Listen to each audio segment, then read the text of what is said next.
Hello and welcome to ज़रा हट के मुबशर ज़ैदी, ज़रार खोड़ो और वसतुल्लाह खान का सलाम कबूल कीजिए। गुज़िश्ता हफ्ते बहरिया टाउन कराची में बुध की रात एक अफसोसनाक वाक़या हुआ जिसमें 2 लड़कों को गोली मार दी गई। उसमें से एक जो है जज़लान फैसल, वो जाँ बहक हो गया, जबकि उसका दोस्त शाहिर जो है वो अभी भी हॉस्पिटलाइज है और क्रिटिकल कंडीशन में है।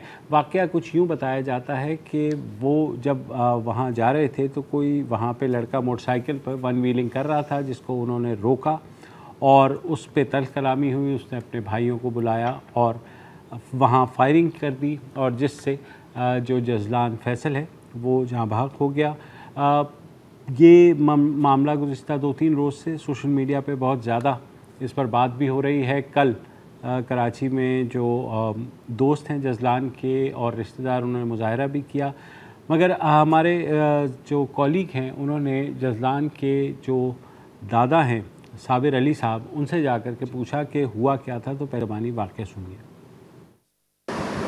ये ड्राइविंग सीट पर बैठा था, गाड़ी चला रहा, किसी से कोई झगड़ा नहीं, कोई तनाज़ा नहीं, कुछ नहीं। सड़क पर एक लड़का देखा कि वो आगे पीछे जिग चला रहा है, व्हीलिंग कर रहा है अजीब से, मतलब एबनॉर्मल सी, यानी कि आप किसी से भी टकरा जाएं तो आपसे टकरा जाए, आपकी मुसीबत पड़ जाए, जख्मी हो जाए। उसने देखा कि तुम अभी, उसको रोका, जज़लान ने अपनी गाड़ी रोक के उसको कहा कि तंबी की कि भाई ऐसा नहीं करो, अभी तुम यार गाड़ी के नीचे आ जाती हो, अभी तो ट्रक वाले से बचे हो तुम। तो जिस तरह कहा होगा, जैसे आप अभी बस वाले से कभी कोई मोटरसाइकिल वाला, तो एक अंदाज़ होता है कि नसीहत वाला, कि भाई जो नौजवानों का स्टाइल होता है, मैं नहीं कोई कह रहा कि कोई बहुत उससे, तो इस तरीके से बात की होगी। भाई अब ये बताएं, ये कोई बहुत बड़ा जुर्म है, इस पे आप किसी को कत्ल कर देंगे क्या, मार देंगे जान से? उसने वहीं कॉल किया, अपने भाइयों को बुलाया, और बुलाओ। अब वो सारे भाई क्या काम करते हैं, मंशिया, ड्रग वरग सारे, वहाँ अगर आप कभी जाएंगे तो उनकी सारी पूरी हिस्ट्री आपको वहाँ से पता चल जाएगी। सिर्फ इतना अल्फाज काफ़ी कह रहा है। वो सारे मुसल्ला होकर आ गए और उन्होंने चारों तरफ से इन पर हमला कर दिया। तो इसके जो दोस्त थे इब्राहिम, वो उसने कहा यार ये तो बाहर के आए हुए, इनसे कहा तुम लोग निकलो यार यहाँ से, तुम जाओ, यानी उन्होंने कि मेहमान है कि इसका कोई नुकसान ना हो। तो ये वहाँ से निकलने के लिए भागे, पीछे से इन पर फायरिंग की। तो एक गोली तो उसकी टंकी पे लगी तो पेट्रोल उसमें गिर गया, दूसरी गोली जो थी बैक उसको स्क्रीन को तोड़ती हुई। अच्छा देखिए, अब जब फायरिंग हो रही है तो जो एक इंसानी फितरत है कि बचने के लिए आदमी नीचे हो जाता है या सेफ साइड करता है, तो वो तो नीचे बैठ गए, चुप ऐसे हो गए। वो तो था ही उस तरफ, वो भी नीचे हो गया। जज़लान तो नीचे हो ही नहीं सकता था, वो तो गाड़ी चला रहा था, और ख़ुद भी उसका आप देखते तो गाड़ी में बैठता तो छत से लग जाती थी, और गाड़ी की सीट भी उसको इतनी पीछे करना पड़ती थी क्या। मैं उसको कहता भाई बैठने की तो जगह रख, हमारी तो जगह ही नहीं है, तूने रख, तो टांगें नहीं फैलती थी। खैर, तो वो पीछे जो बैठा था तो वो गोली उसके सर को छूती हुई और इसके यहाँ से यहाँ खून का फव्वारा एट द स्पॉट। उसको पता ही नहीं कि कौन मारने वाला है, क्यों मार दिया, क्या जुर्म था मेरा। आपने देखा, हाँ बिल्कुल गुंडे हैं। दोस्तों मैं सिर्फ ये पुलिस कह रही है ये जो पिस्तौल था ये इसके बाप का था और लाइसेंस था। जी वही मैं बता रहा हूँ। एक तो ये जो जज़लान फैसल है, 19 साल इसकी उम्र थी और ये यतीम था। इसके वालिद साहब की 2012 में डेथ हुई थी और ये इसके दादा और ताया जो हैं वो इसकी परवरिश कर रहे थे।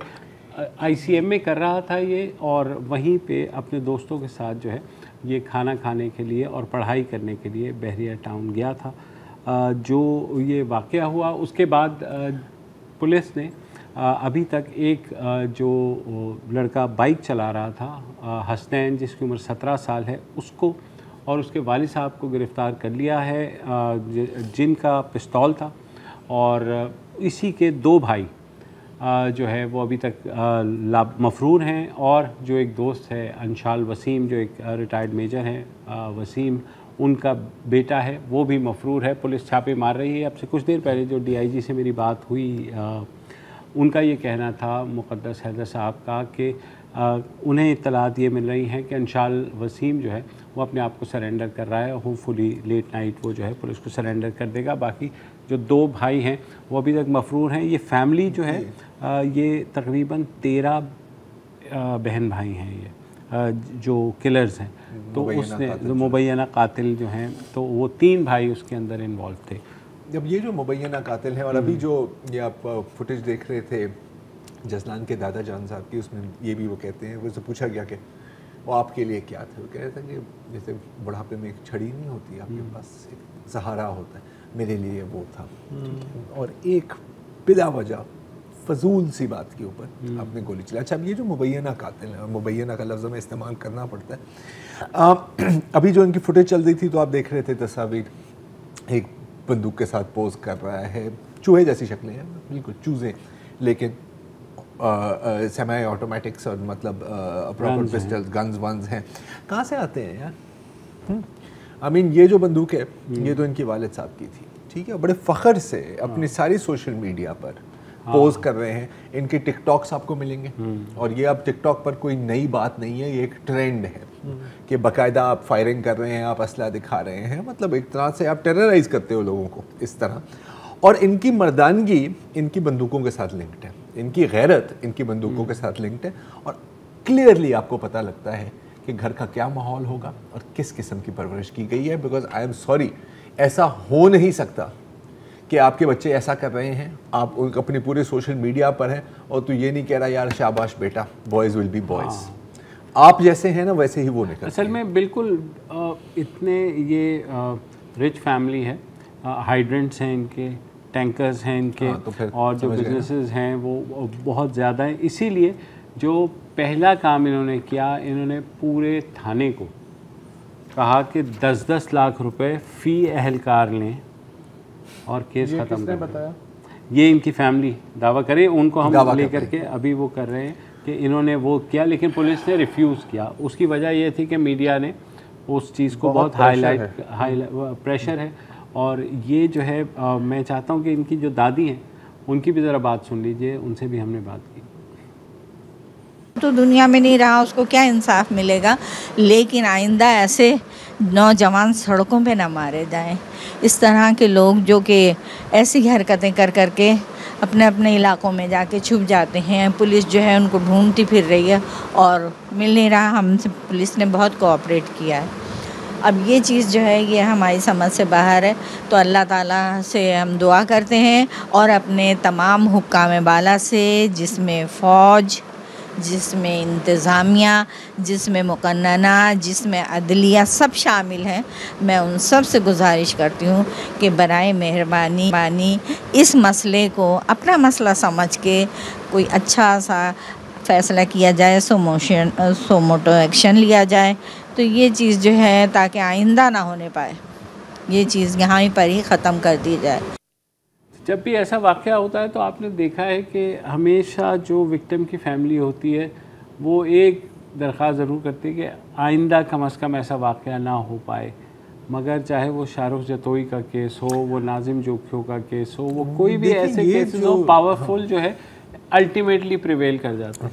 अच्छा, आप एक बात नोट करें, पिछले अगर 10 साल की का पैटर्न उठा के देखें,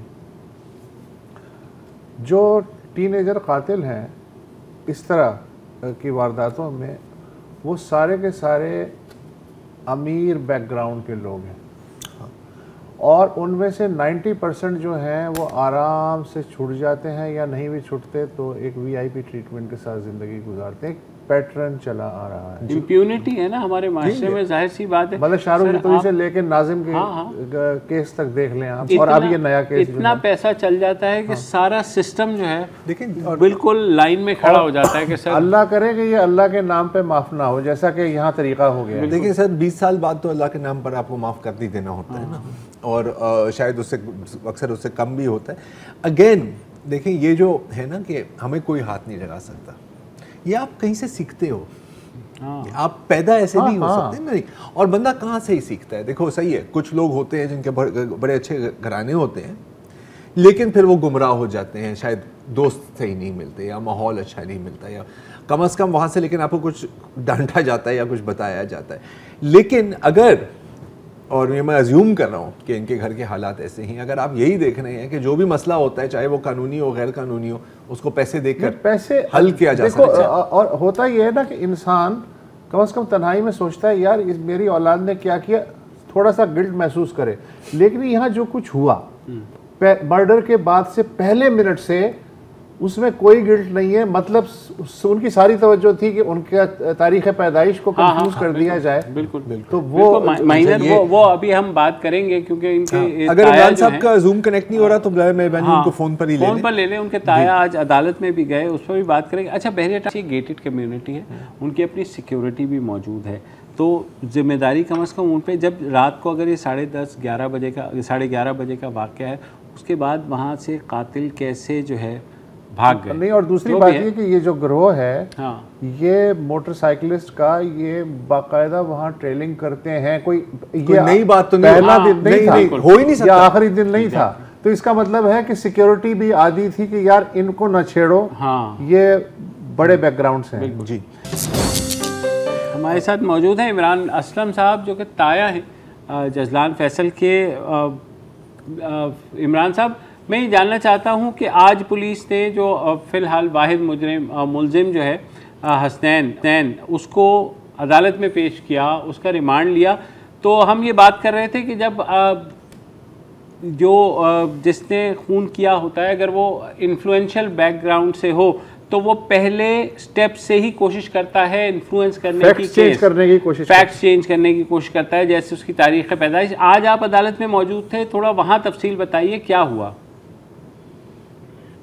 जी, अदालत में नॉर्मल हियरिंग हो रही थी और उसमें जो है एक्यूज पार्टी के वकील ने एक सर्टिफिकेट पेश किया जिसके ज़रिए उन्होंने कोशिश की कि हसनैन को अंडर एज साबित किया जा सके, और वो उसको 15 साल से कम का शो करना चाह रहे थे। एक्यूज भी वहाँ पे शोर मचा रहा था कि मेरी तो उम्र 13 साल है। और उस पर फिर मैंने ऑब्जेक्ट किया क्योंकि एक्यूज का जो बर्थ सर्टिफिकेट है वो पुलिस स्टेशन में जमा हुआ था किसी वजह से कि वो उसको अंडर एज साबित करना चाह रहे थे कि बिलो 18 है। तो पुलिस काफ़ी कोऑपरेट भी कर रही है और अच्छी तरह इन्वेस्टिगेशन कर रही है। तो उन्होंने उसकी कॉपी लेके रख ली थी और वो उनके पास फाइल में मौजूद थी। तो जब मैंने ऑब्जेक्शन किया तो फिर आयो ने जो है वो जो इन्वेस्टिगेशन अफसर है उसने उसकी कॉपी प्रोड्यूस कर दी और जज जो है वो उसके ऊपर काफ़ी बरहम भी हुए कि आप गलत फैक्ट्स बता रहे हैं और अगर इस तरह की चीज़ों के ऊपर मैं कोई फैसला दे दूंगा या कुछ करूंगा तो वो इन्होंने इवन इस बात का भी इजहार किया कि अगर कोई गलत चीज़ इस तरह से हो जाती है तो इतना मीडिया में इसकी हाइप है और वो है तो फिर मीडिया को कौन जवाब देगा।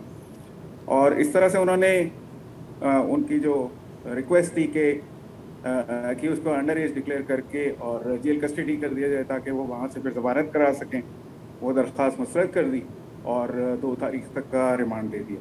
अच्छा इमरान, जब आप ये वाक़या ज़ाहिर है रात को हुआ, आपको कब इल्म हुआ इस वाक़े का? मैं एक्चुअली दुबई में था और ये वाक़या जब हुआ तो पाकिस्तान में तकरीबन 2 बजे के करीब हमारी फैमिली को पता लगा था।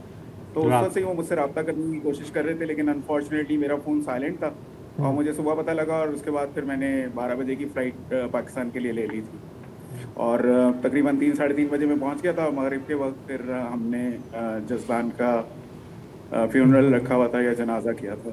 तो बहरिया टाउन इंतज़ामिया ने पुलिस को टाइम पे इन्फॉर्म किया था, पुलिस टाइम पे पहुंच गई थी या पुलिस भी अगले दिन पहुंची? नहीं, इसमें आई मस्ट अप्रिशिएट कि इंतज़ामिया ने ना सिर्फ ये कि प्रॉम्प्ट एक्शन लिया था बल्कि जैसे ही उनको इस वाक़े का इल्म हुआ था, एक तो ये कि वो काफ़ी फासले पर था और सुनसान इलाके पे था जहाँ पे उन्होंने घेर के गोलियाँ मारी। तो जैसे ही इंतज़ामिया को इल्म हुआ था तो वो वहाँ पे भी पहुँच गए थे और उसके बाद उनको जैसे ही पता लगा था उन्होंने जो है वो इमीडिएटली जो है वो इनमें से 2 जो लोग हैं उनको अरेस्ट किया था, जो कि हसनैन था और एक इसका और भाई था। लेकिन जब इन्वेस्टिगेशन हुई तो ये पता लगा कि हसनैन का भाई जो है वो इन्वॉल्व नहीं है। तो SHO ने फिर ये बात मुझसे भी डिस्कस की और हमें बताया कि ये इन्वॉल्व नहीं है तो हम इसको रिहा कर रहे हैं और हमें उस पर कोई एतराज़ नहीं था क्योंकि हमें तो वो लोग चाहिए कि जिन्होंने कत्ल किया है, जिन्होंने ब्रूटैलिटी के साथ एक यतीम बच्चे को मारा है। तो हमने फ़ौरन उनकी बात से एग्री किया था और उसको उन्होंने रिहा कर दिया था। उसके बाद की ये सिचुएशन थी कि बहुत क्विकली जो है पुलिस ने एक्शंस किए और छापे मारे, जिसकी वजह से जो है वो एक्यूज के जो फादर हैं वो थाने में पेश होते रहे और उन्होंने वहाँ पे आके और वेपन रिकवर हुआ? जी, वेपन रिकवरी के लिए भी वो छापे मार रहे हैं और वेपन के ही मसले में जो है वो अक्यूज के फादर को पुलिस ने अरेस्ट किया है, क्योंकि अक्यूज ने जो पहली स्टेटमेंट हमारे सामने दी थी वो ये थी कि ये उनके फादर का लाइसेंस वेपन है और 9mm पिस्टल है और मतलब हमें तो ज़्यादा उसके बारे में नहीं पता था कि क्या वेपन है, किस तरीके से यूज़ किया, लेकिन पुलिस ने बताया कि हाँ 9mm के भी खोल मिले हैं। और इसमें जो है वो तकरीबन 2 से 3 लोग जो है वो फायरिंग कर रहे थे और उसमें जो मेन एक्यूज थे जिन्होंने फायरिंग की है वो 3 थे। एक तो हसनैन है जो अरेस्ट हुआ, जिसकी वजह से ये सारा ट्रिगर हुआ था वाकया कि इसने अपने भाइयों को और बाकी लोगों को बुलाया कि जिन्होंने आते आदम फायरिंग की। तो उसमें जो 3 एक्यूज थे वो तो ये 3 भाई थे और जो कि जिनका नाम इरफान फैज, एहसान फैज और ये हसनैन फैज है। और इनके वालिद साहब को फिर सहूलतकारी के जुर्म में कि उन्होंने वो वेपन प्रोड्यूस नहीं किया और उनको छुपाया हुआ है, गिरफ्तार किया गया। जबकि एक जो चौथा एक्यूज्ड है वो हमारा गालिब इम्कान ये है कि वो एक रिटायर्ड मेजर वसीम का बेटा है और वो गालिबन किसी कैंटोनमेंट के इलाके में छुपा हुआ है।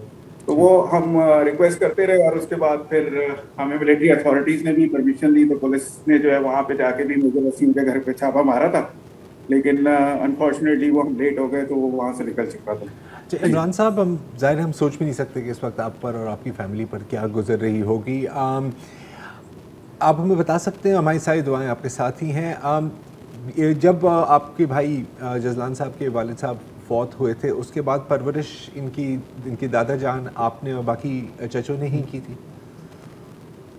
जी, ये भी एक बहुत ही मतलब ट्रेजिक लाइफ का किस्सा है, लेकिन this is the real life. मैं आपको एक ऐसी चीज बताने जा रहा हूँ जो शायद अभी तक किसी ने टच नहीं किया और किसी ने बात नहीं की है उसके ऊपर। इमरान साहब सॉरी, एक वक्फा लेना, वक्फे के बाद क्विकली वापस आते हैं, अब वक्फे के बाद बात करते हैं। वेलकम बैक जी। हम बात कर रहे हैं जजलान फैसल के ताया इमरान असलम खान साहब के साथ। इमरान साहब, ब्रेक से पहले आप हमें कुछ बता रहे थे जजलान और उनकी तरबियत के बारे में। जी ठीक है, जजलान फैसल के बारे में बात करते हैं। और जजलान फैसल के वालिद साहब का इंतकाल हुआ था 2012 में। वो एक नागहानी मौत थी और उसको मैं ये कहूँ कि वो एक नागहानी हादसा, बल्कि इस तरह से था कि वो हमें उसके ऊपर शक है कि वो उसमें कोई फाल्ट लेता।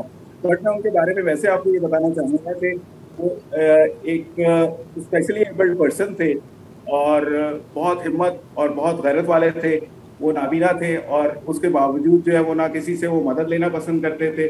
उसके बावजूद जो है वो एक सेल्फ मेड इंसान थे और वो एक स्कूल में जो है वो म्यूजिक टीचर थे और उसके ज़रिए ही वो अपना और अपने बच्चों का पेट पाला करते थे और कभी उन्होंने किसी से मदद नहीं ली। अगर कोई करना भी चाहे या कोई बात भी करना चाहे तो वो बहुत नाराज़ हुआ करते थे उसके ऊपर। तो उसके बाद जब ये 2002 में उनका इंतकाल हुआ, मतलब अभी उसको हम एक्सीडेंट ही कह लेते हैं, उसको मैं बाद में परसू करूँगा। तो उसके बाद से जो है वो हम लोगों ने और चचा ने उस और दादा जो है मतलब दादी जो है उन्होंने फूलों की तरह इन बच्चों को रखा था। ये 3 बहन भाई हैं। एक जजलान से बड़ी बहन थी जिसकी हमने 3 साल पहले शादी कर दी थी, तो वो माशाल्लाह शादी होकर ऑस्ट्रेलिया चली गई थी। और ये अभी इसका छोटा भाई है जो कि 7वीं 8वीं क्लास में पढ़ता है। जी ठीक है, थैंक यू, बहुत बहुत शुक्रिया इमरान साहब। और हम इसको परसू करते रहेंगे इमरान साहब, इस केस को जाहिर भी। अच्छा, एक वाकया तो ये है, लेकिन मसला ये है कि कितने वाकयात हम बताएं। अभी ये ख़बर जो है ये भी गर्दिश कर रही है, अखबार में भी इसकी डिटेल्स हैं कि कराची सिटी रेलवे पुलिस ने 27 मई को एक वाकया हुआ है, उसकी FIR दर्ज की है।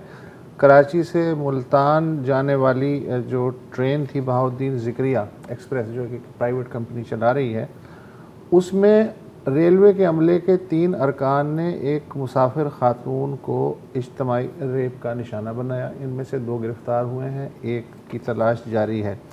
अच्छा, ये खातून की शादी जो है मुजफ्फरगढ़ में हुई थी, फिर इनकी तलाक हो गई, लेकिन बच्चे जो हैं बाप की तहवील में थे, तो उनसे मिलने के लिए जा रही थी। तो ये जब रेलवे स्टेशन पहुंची तो इन्हें मुल्तान की टिकट ना मिली, तो वो रेलवे के किसी आदमी ने कहा कि आप ऐसा करें, फिक्र ना करें, आप ट्रेन में सवार हो जाएं, वहाँ TT आते हैं, वो आपके टिकट बना देगा, वो कोई इशू नहीं है। खैर ये उसमें सवार हो गई। एक टिकट चेकर आया, उसने कहा जी कि आपका 1250 रुपये का टिकट बनेगा, तो इन्होंने 1250 रुपये दे दिए, उसने टिकट बना दिया। उसके बाद एक और टिकट चेकर आया, उसने कहा कि ये जो है ये तो आपका बर्थ का टिकट है, आपके पास बर्थ नहीं है, तो चलिए मैं आपको बर्थ दिला देता हूँ।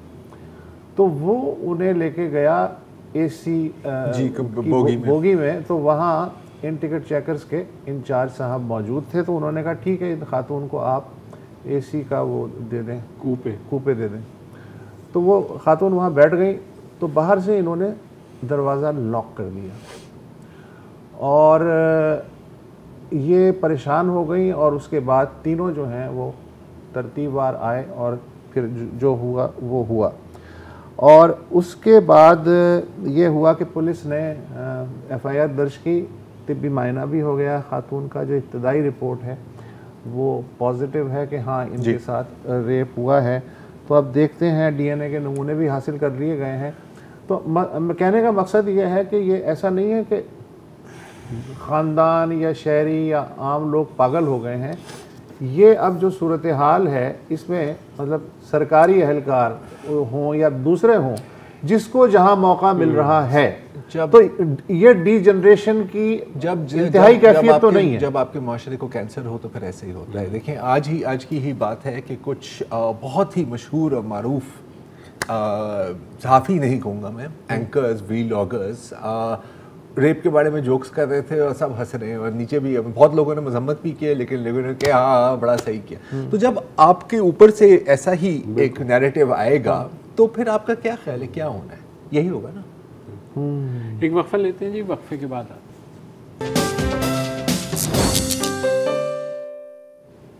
Welcome back. कल बलूचिस्तान में 32 अजला में बल्दियाती इंतखाबात का पहला मरहला हुआ, जिसमें कोयटा और लसबेला को छोड़कर बाकी, जैसे मैंने कहा, 32 अजला में इंतखाबात हुए। और जो अब तक नताइज आए हैं उसमें आज़ाद उम्मीदवार सबसे बड़ी क़ुव्वत के तौर पर सामने आए हैं। 1487 उनकी सीट जीती हैं, जबकि सबसे बड़ी जमात जो है जमीयत उलमा इस्लाम फजलुर रहमान, जिसने 469 सीटें, बलूचिस्तान अवामी पार्टी ने 303 सीटें, जबकि उसके अलावा जो है पश्तूनख्वा मिली अवामी पार्टी ने जीती हैं 139 सीटें। नेशनल पार्टी जो है डॉक्टर मालिक की, वो भी उसने खासी सीटें जीती हैं, उसने 145 सीटें हैं। उसके बाद अगर मेन पार्टीज़ पे आएँ जो मतलब बलूचिस्तान के अलावा पूरे मुल्क में छाई हुई हैं, पाकिस्तान पीपल्स पार्टी ने 130 सीटें जीती हैं, पीटीआई ने 71 सीटें जीती हैं और मुस्लिम लीग नवाज़ ने सिर्फ 20 सीटें जीती हैं। मगर हमारा फोकस है इस वक्त गवादर ज़िला। गवादर में हमने देखा एक हक़ तो तहरीक शुरू हुई 2 साल कबल, और देखते देखते वो छा गई, जो कि अक्रॉस पॉलिटिकल डिवाइड, यानी किसी भी रंग व नस्ल के तासुब से हट कर एक तहरीक शुरू हुई, जिसका बुनियादी मकसद ये था कि वहाँ के जो मकामी लोग हैं उनका रोज़गार, उनको साफ़ पानी की फराहमी, बिजली और उनका कारोबार, ये चलती रही। और 31 सीटें थी टोटल गवादर में, जिसमें से 27 हक़ तो तहरीक के हिस्से में आई, जबकि बाकी तमाम पार्टी जिनके मैं नाम ले चुका हूँ, JUI हो जाए, PKMAP, इन सब ने इत्तेहाद किया था हक़ तो तहरीक के ख़िलाफ़। उसके बावजूद वो हार गए। हक़ तो तहरीक के सरबराह जो है मौलाना हिदायतुर रहमान हमारे पास मौजूद हैं। अच्छा, मौलाना हिदायतुर रहमान जो हैं, इनका इंतखाबी निशान था खरगोश। तो मौलाना साहब पहली बार कछुए और खरगोश की कहानी में खरगोश जीता हुआ लग रहा है। आप लोगों ने गालिबन कहानी बहुत अच्छी तरीके से सुनी। जिस दौर की बात है, कछुआ खरगोश ज़हर है, हम खुद कहते हैं तरक्की याफ्ता दौर है।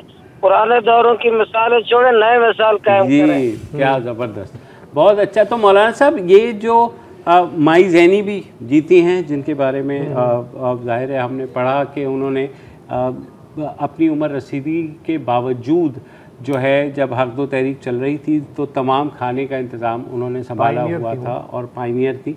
तो मौलाना साहब, अब एक बहुत ज़ाहिर है आपकी एक जिद्दोजहद रही गुज़िश्ता तकरीबन 2 से 3 साल, और अब ये पहला फल आपको मिला है। तो गवादर के लिए आपके जहन में कोई प्लान है?